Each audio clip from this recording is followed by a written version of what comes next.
Hello viewers, welcome to my botanical bliss. আশা করি আপনারা সবাই ভালো আছেন, আমিও ভালো আছি। এই যে দেখুন, আমার পুঁই শাকে মাচা ভর্তি হয়ে গেছে।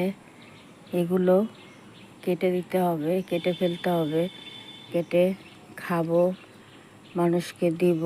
গাছের জিনিস মানুষকে দিতেও ভালো লাগে। এই যে দেখুন, একদম ভর্তি হয়ে গেছে পুঁই গাছে, পুঁই শাকে।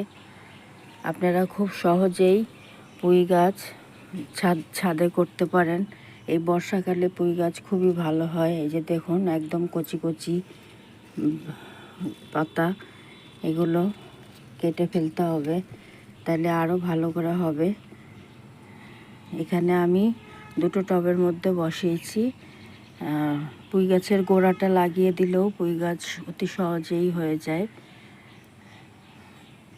নিজের গাছের শাক খাওয়ার আনন্দই আলাদা, পুরো ফরমালিন ছাড়া। আমি পুরো জৈবভাবে সব কিছু করি। আপনারা জৈবভাবে করবেন, ফরমালিন মুক্ত জিনিস খাবেন।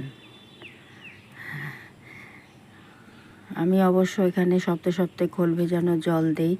দেখুন, পাতাগুলি সবুজ এবং সতেজ আছে, পাতায় কিচ্ছু হয়নি। ভিডিওটি ভালো লাগলে প্লিজ সাবস্ক্রাইব করবেন, সাবস্ক্রাইব করে আমার পাশে থাকবেন। আজকে আসি, টাটা।